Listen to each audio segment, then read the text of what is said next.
Hello, good day ladies and gentlemen. Welcome to another video na sasagot sa inyong mga katanungan. At shout out po muna tayo sa lahat ng mga followers, subscribers, and commentators natin ngayong araw na ito. Kumusta po kayong lahat? Narito po ang ating mga pa-shout out. Shout out kay Marvin Laborete.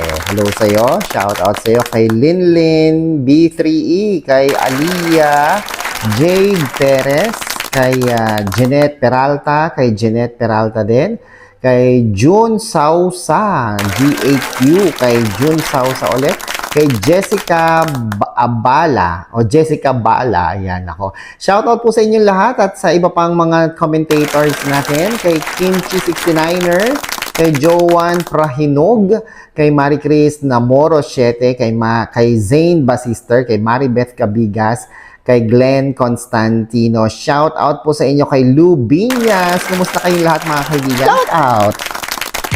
At maraming salamat po sa inyong patuloy na pag-subscribe at pag-follow po sa ating mga videos and contents na may kinalaman po sa inyong mga GCash wallet at GLoan. Ganun din sa GGives at GCredit. At ngayon naman po, nakatanggap po tayo ng katanungan mula sa isa nating subscriber. Katanungan.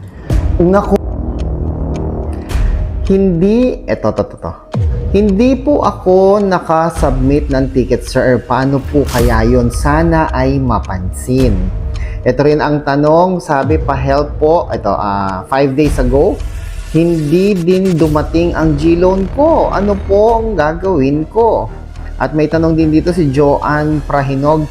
Hello po, matanong ko lang po sana, nag-submit ako ng ticket noong January 17. Until now, wala pa pong progress. More than 48 hours na po. Kailan kaya ma-release yung fund sa wallet ko? Naku, mukhang marami-rami po yata ang nagkakaproblema nang hindi nakakatanggap ng kanilang GLoan fund sa kanilang mga GCash wallet. Ano nga ba naging problema? Bakit hindi natatanggap ang kanilang mga funds galing sa GLoan? Yung mga perang niloan po nila mga kaibigan ay hindi po nila natatanggap. Bakit kaya? What could be the reason behind? Well, ito lang po yung mga kaibigan. Ang nakita nating reason is number 1, kaya po nakapag-apply na po kayo, di ba? Nakapag-loan po kayo, okay naman, all is well. Kaya lang, hindi po natanggap is because primarily, based sa ating observation, it's because na-reach nyo na po ang inyong profile limit. Yan po yun, limit. Ibig sabihin, check nyo rin po ha. Ngayon po, i-check po ninyo yung inyong profile limit sa GCash.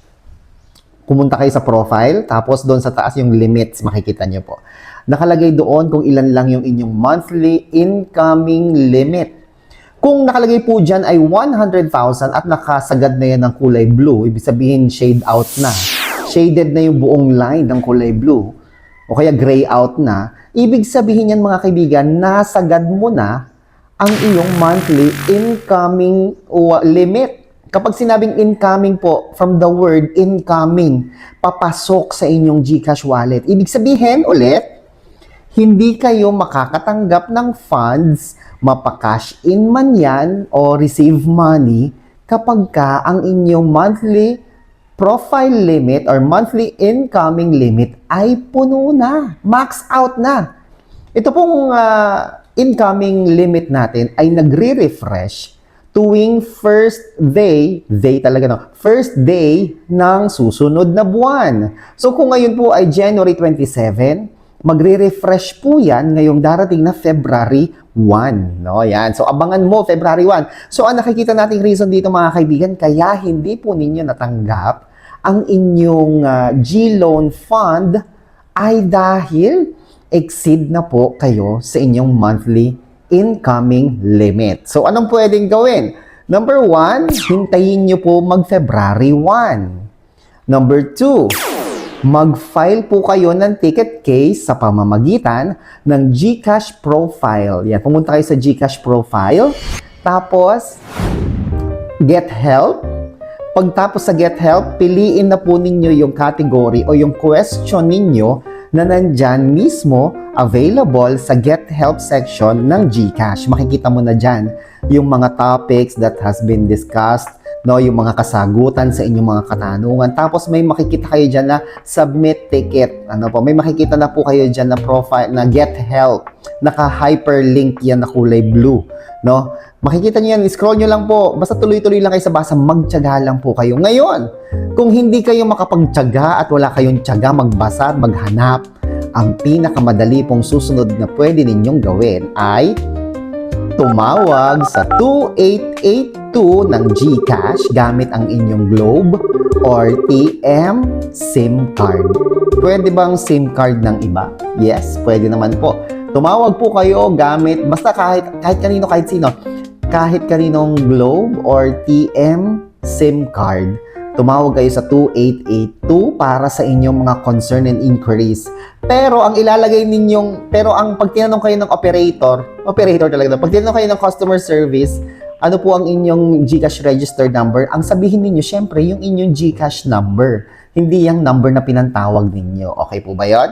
Sige po, kung may katanungan pa po kayo, please comment down below at tutulungan po nating masagot ang lahat ng inyong mga katanungan tungkol sa GCash. Ako po si Chico. Oops, don't forget to click subscribe, like, and share. Enjoy the rest of the day and God bless po.